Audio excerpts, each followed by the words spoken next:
Bonjour, alors aujourd'hui nous allons parler de la banlieue parce que sur la banlieue on a quand même des idées reçues. Alors Thomas Guénolé, vous publiez les jeunes de banlieue mangent-ils les enfants? C'est très provoque comme titre.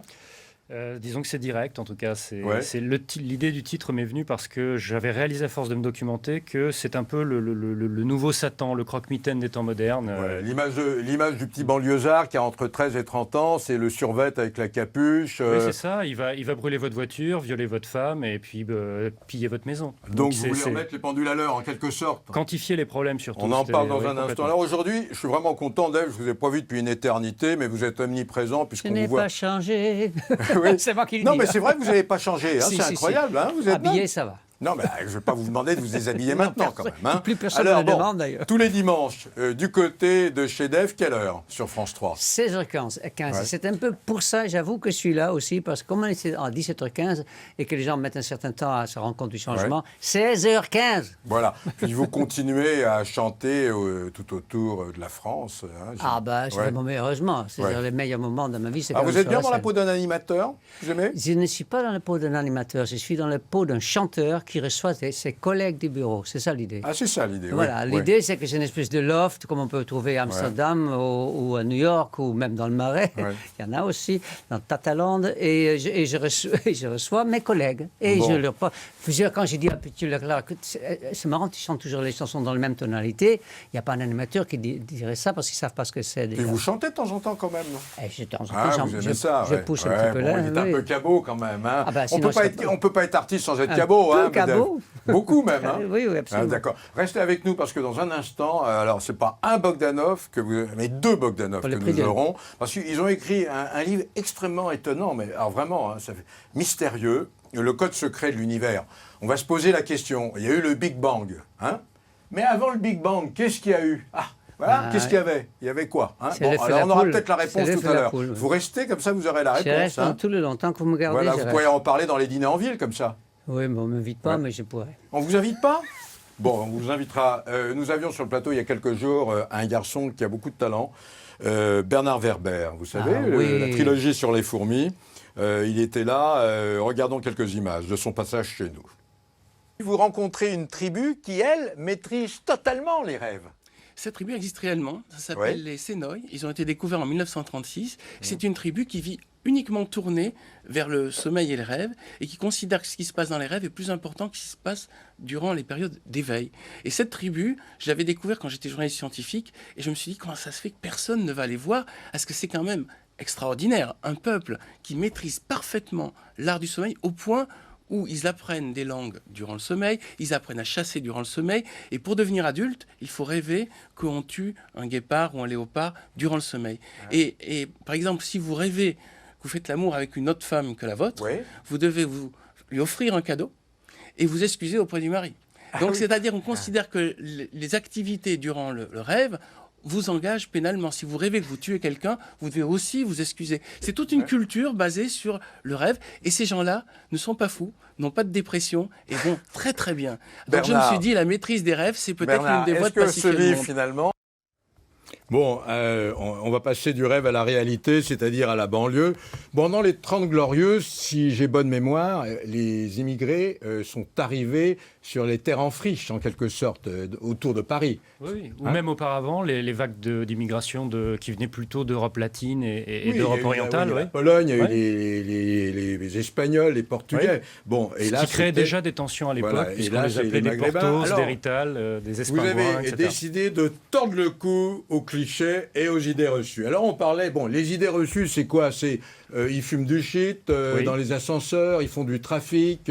Oui, c'est un trafiquant, c'est un fraudeur aux allocs, c'est un djihadiste. Il suit les prêches de l'islam des banlieues dans les caves. Il rêve de partir en Syrie. Il viole également des filles dans les caves, probablement les mêmes d'ailleurs, ce qui provoque des problèmes logistiques. Et maintenant, on va parler de la réalité. Dave, n'ayez pas peur, c'est pas du tout ça.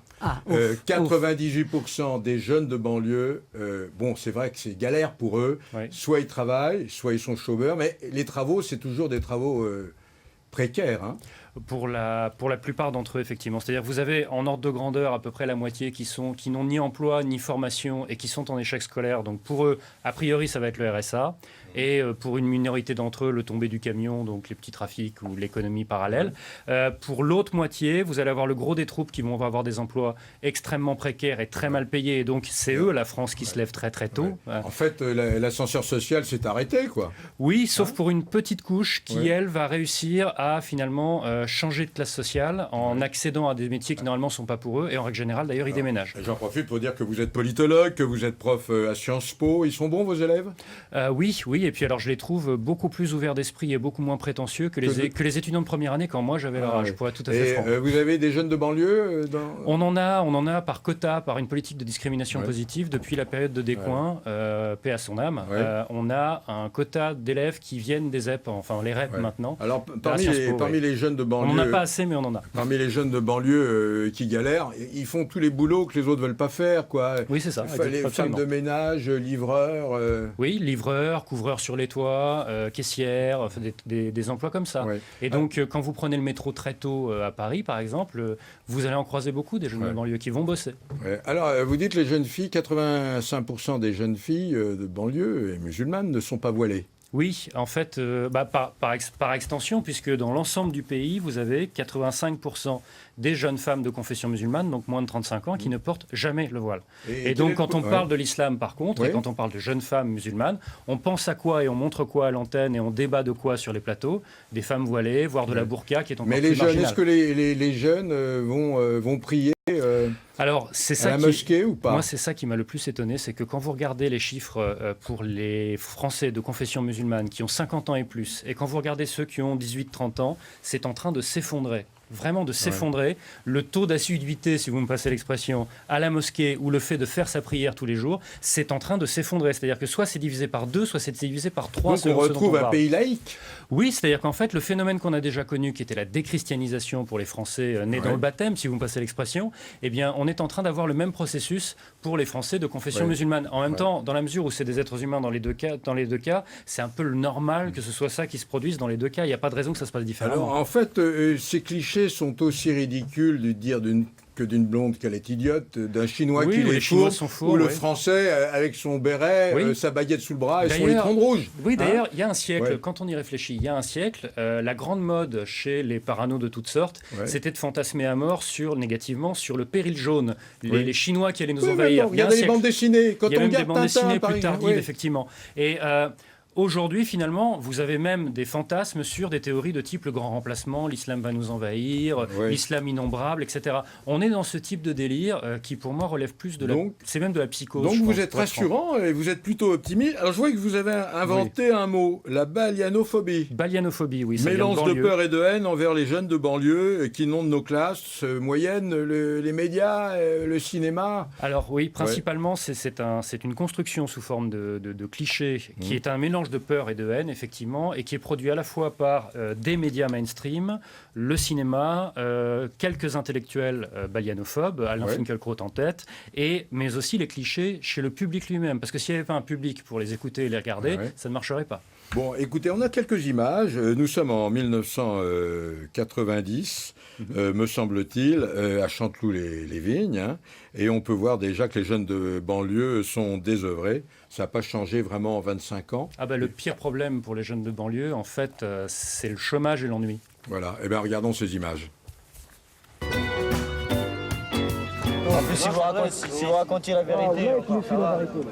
L'échange n'ira pas plus loin. À Chanteloup, les jeunes de la cité ont perdu confiance. Pourtant ici, comme à Vaux-en-Velin, on a voulu améliorer le cadre de vie. 200 millions d'investissements en 10 ans, mais dans les têtes, rien n'a changé. Camoufler la misère, les gosses de Chanteloup se sentent trompés. Ils réclamaient des salles de sport, des cinémas, une piscine. Ils ont eu Baudelaire et Victor Hugo sur les murs de leur cité. Alors chacun traîne son ennui, la débrouille, le chômage. Pour trouver un emploi, mieux vaut ne pas être de Chanteloup. Pourtant ici, un habitant sur 2 n'a pas 25 ans. 4000 jeunes attendent, parqués à 30 km de Paris. La fête, c'est le samedi au centre commercial de Poissy, à 15 km de là. Là-bas, il y a tout, les fringues, la musique, le spectacle, tout ce qui manque à Chanteloup. 75% d'étrangers, 60 ethnies. À Babel en Yvelines, on a entassé les appartements, mais aussi les frustrations.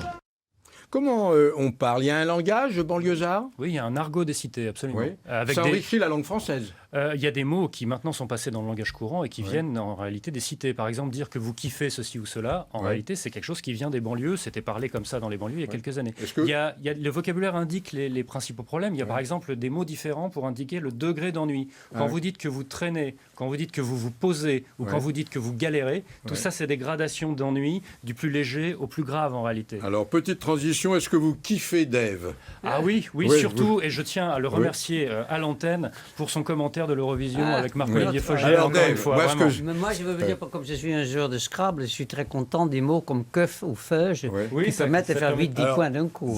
Balianophobie est pas mal. Et vous vous rendez compte, quand vous étiez gamin, vous avez failli faire des études de théologie, si j'ai bonne mémoire. C'est vrai. Vous auriez fait un bon pasteur. Oui, j'aurais été assez de choses en commun avec certains curés, oui, c'est sûr. Alors bon, ensuite, vous participez à l'Eurovision en 69, vous commencez vraiment dans ce métier avec un peu de notoriété avec Gospel. Oui, enfin, c'est Gospel avec Daniel Auteuil et Armand Daltais, parce que c'était le plus connu dans Daniel Auteuil qui est votre meilleur pote, toujours. Vous êtes comme des frères tous les deux. C'est vrai. Vous êtes d'accord. On peut dire ça. Ouais. Et puis la consécration avec vos chansons, Vanina. Bon, on va pas raconter votre vie. D'abord, on n'a pas le temps. Et puis les téléspectateurs la connaissent parce que vous avez une vraie notoriété, vous. Vous le savez, ça? C'est-à-dire que Paul McCartney disait quelque part dans un livre qu'il faut environ 30 ans pour vraiment être connu de tout le monde. Oui. Mais il arrive encore que certaines personnes qui regardent, on va dire, que Arte et qui n'écoutent que France Musique, ne savent pas exactement qui je suis. Ils savent qui est Johnny Hallyday. Ne faites pas le modeste, on sait qui vous êtes. Et il y a même sur France Musique des émissions de variété, parce que la variété est aussi un art noble, où on vous a probablement entendu quand on parlait des succès. Bon, Traversée du désert en 80, mais une jolie traversée du désert. Mais surtout très remplie d'autres chanteurs. Oui. Voilà, et puis ensuite, vous publiez vos souvenirs, les années paillettes. Et donc, vous dites tout sur le showbiz. C'est pas toujours reluisant, ce milieu. Dans tout le milieu, il y a un petit peu de blé à gagner. Il y a des choses plus ou moins luisantes, mais il n'y a pas plus de gens pourris dans mon métier ou dans d'autres. Bon, et puis vous parrainez la tournée H-Tendre, et puis, c'est fou ce que vous avez fait. Mais on va parler du côté de chez Dave depuis 2014. Alors sur France 3, le dimanche, répétez-moi l'heure. Oui, 16h15 sur France 3. Et c'est vrai que c'est une émission que j'ai énormément de plaisir à faire, qui est un peu arrivée comme une vraie surprise, un bonus dans ma vie quand même. Et quand j'ai lu quelque part qu'il y a trop de blancs de plus de 50 ans sur France Télévisions, j'avoue que ça me fait un peu peur. Alors, je suis un peu concerné, mais je ne suis pas le seul. Alors, c'est une émission. Vous êtes bien blanc, vous. Bon, une émission consacrée à la variété d'hier et d'aujourd'hui. Vous accueillez un invité, puis il choisit sa bande. Alors, ça peut être des artistes de talent, des talents nouveaux, des coups de cœur. Et puis, ils vont reprendre les refrains, les chansons célèbres de l'invité vedette.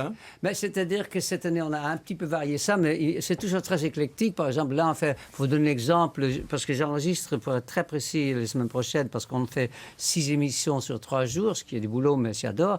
Et on a un spécial Michel Legrand, dans lequel Muriel Robin va chanter une chanson de Michel Legrand ou Thomas Dutronc. On a un spécial Région de France, parce qu'on est quand même sur France 3. C'est quand même il y a des émetteurs partout, où on va avoir évidemment des chants bretons, mais aussi des chants corses avec Patrick Fiori. C'est très varié. Alors bon, je vois, vous avez reçu des tas d'invités, mais ce qui m'amuse, c'est qui ne veut pas venir chez vous, qui n'est jamais venu chez vous. On n'a qu'une saison derrière nous, donc il reste encore plein d'invités. Il y a des gens que j'aimerais bien recevoir, notamment celui qui a commencé comme lever des rideaux, comme on dit aujourd'hui chez moi, qui s'appelle Francis Cabrel. Il chantait 3 chansons. Pour le déplacer, c'est pas facile. C'est pas facile. Non, mais il n'y a pas de raison. Vous savez bien que c'est pas simple. Oui, sinon, c'est vrai. Johnny, il est venu chez vous? Johnny a failli venir, mais il est totalement d'accord pour venir. Non, il n'y a pas vraiment de refus. Il faut dire aussi qu'il n'y a pas tellement d'émissions de variété à la télévision. Alors, ce qu'il y a d'amusant, moi j'aime bien Dave. Pourquoi? Parce qu'il est polémique, mais toujours c'est de l'ironie, quoi. C'est très aigre-doux. Moi, vous m'aviez fait rire avec la polémique avec Christophe Ondelat. Vous vous souvenez? Vous étiez dans une émission de Laurent Baffy. Et bon, vous l'avez chahuté parce qu'on a entendu des chansons de Ondelat. Vous êtes réconciliés réconcilié maintenant ou pas? La Moi, vérité. moi, j'ai jamais été fâché, donc il faudra lui demander à lui s'il veut de nouveau m'accepter. Mais moi, on m'a toujours dit que c'était un bon journaliste, c'est tout ce que j'ai à dire là-dessus. C'est vrai que il est très coloreux, mais c'est pas un défaut. Ouais. Et c'est vrai que j'ai dit, quand on a passé une chanson de lui, j'ai dit j'aime beaucoup les amateurs. Ouais. Et il n'a pas compris que je parle sur un plan étymologique et qu'amateur veut dire aimer, amare. Donc il n'y a pas de mal. Mais il a assez mal pris. Mais on a oublié tout ça. Non, c'est pas très important. Il est vrai que dans l'émission, mon émission, j'ai encore du mal à dire, mais comme ça s'appelle du coup c'est votre émission, bien le dire, disons que quand j'ai des invités, parce que c'est pas moi qui fais les programmations, quand j'ai des invités que j'aime pas a priori, ça peut arriver, je vais sur le net jusqu'à ce que je trouve au moins une chanson que vous aimez. Alors je vais vous faire plaisir. De mentir. Un petit coup de pub gratuite pour vous. Ça vous plaît, hein? Ça coûte rien, c'est gratuit, mais ça c'est fait de la gentil. promo. C'est la bande-annonce de votre émission. Regardons. Ah bien. Tous les dimanches, France 3 fait place à la musique. Quel bonheur de vous retrouver. Chez Dev, c'est l'endroit idéal pour changer d'air. Je suis fou de t'aimer. Qu'il invite des chanteurs connus et reconnus ou des artistes pleins d'avenir. Ça swing. Cette émission, c'est pas un talk show, c'est une émission, on chante. Ne soyez pas surpris d'être étonné. Du côté de chez Dev, tous les dimanches à 16h15 sur France 3. Bon, alors ça, c'est une véritable émission du service public. Ah, c'est Dites-moi, parmi les polémiques, j'ai appris que Daniela Lombroso, qui présentait Shabada à la même heure, fait un procès pour plagiat. Qu'est-ce que vous en pensez? Je trouve ça assez risible. C'est-à-dire que c'est vrai que c'est une émission dans laquelle il y a des chanteurs qui chantent. Oui, Donc on peut dire que ça ressemble à notre émission. En dans fait, laquelle- vous aviez vos arguments. Vous dites, si on fait les comptes, on peut faire la même émission pour beaucoup moins cher. Ça, c'est pas que moi qui ai fait les comptes, c'est sûrement les services financiers de France 3. Moi, je dis juste que si j'ai un exemple dans ce style d'émission à l'heure où je passe, ça sera Pascal Sevran. C'est lui qui pourrait vous le regretter, Pascal Sevran, pourrait vous faire un procès. Parce que Éventuellement, votre émission ressemble un peu à la Mais sienne. c'est assez dur de l'outre-tombe. Rassurez-moi, comment ça va la santé? Ça me semble bien. Bien, j'ai pas, depuis- oui, vous enfin, aviez eu si quand j'ai- même un sacré souci de santé, Oui, hein? oui. Double C'est-à-dire que pontage. si j'étais une voiture, je pense que je prendrais un autre modèle. Et plus- Non, mais vous avez été révisé là maintenant, vous avez fait les 50 Je suis 000. révisé, on refait Il la a fêté les priorité. 70 ans à l'Olympia l'année dernière, il en fait 10 de moins. Vous avez vendu votre âme au diable? Bravo. Oui, vous êtes fait lifter, qu'est-ce que vous avez fait? Non, j'ai rien fait. Non, Rien non, du tout, non, vous avez non. toujours les cheveux blonds, J'ai c'est bien. Blanc. Ça Ah, s'appelle bah, blanc. ils sont blonds Ça là, s'appelle moi. blanc. Ils sont un peu Ils sont blancs. blancs. Bon, vous connaissez les Bogdanov, Oui, Grishka? évidemment. Attendez, Et, il me On se plaisait connaît beaucoup. depuis longtemps. Oui. Ah, vous Dans connaissez? dans leur Bien tenue sûr, argentée bien à l'époque, je sûr. les trouvais très Bah, sexy. vous avez un presque peu une moins tenue. maintenant. Ah, vous les trouviez sexy? Ah oui. Ah oui, mais il y en a un qui est marié, l'autre est célibataire. Bah oui, oui. hein. Mais c'est pour ça qu'ils sont sexy. Alors, le code secret de l'univers. Alors, c'est quand même incroyable. Vous pouvez leur poser des questions, hein, Dave, il n'y a pas de problème. Alors, en fait, bon, vous êtes docteur en physique et vous, docteur en maths, et puis vous avez une chaire, je crois, à Belgrade, hein, une chaire de cosmologie. Absolument, hein, oui, une hein, chaire tous les deux. de Le cosmologie. code secret de l'univers. Alors, moi, je vais vous poser des questions très simples. Je voudrais que le téléspectateur comprenne et que Dave comprenne. le plus Comprenne dur. parce qu'il ne comprend pas tout, il est comme moi. Hein, vous êtes d'accord? Il y a le Big Bang. Je crois que c'est deux ingénieurs, un jour, aux États-Unis, par hasard, qui entendent l'écho du Big Bang. Oui, en 64. 1964, Hein au printemps 64, ils entendent un bruit, Oui. ils ne savent pas ce que c'est, Oui. et en fait, c'est l'écho de cette explosion Ouais. formidable qui s'est Qui a eu lieu produite. il y a combien de temps? 13 milliards et 820 millions d'années. Alors, vous commencez comme ça, dans ce livre que je tiens à la main, dans l'arbre que pour regarder dans la rue, ou dans l'abeille qui se balade, il y a des atomes, hein? Mais Absolument. hein, c'est ça. Mais Tout à fait. qu'y a-t-il au-delà? Je vais vous poser la question autrement. Il y a le Big Bang, l'univers se crée, mais avant le Big Bang, qu'est-ce qu'il y avait? Mais il y a exactement la même chose que ce qui existait avant que Paul Vermus n'apparaisse physiquement. Ouais. Hein. Avant que Paul Vermus soit sur ce plateau, Oubliez il y a moi, une précédée. ou Dave, Ça maintenant. veut dire que Oui, c'est bien oui, avant, oui, c'est oui, pas non, le mais début.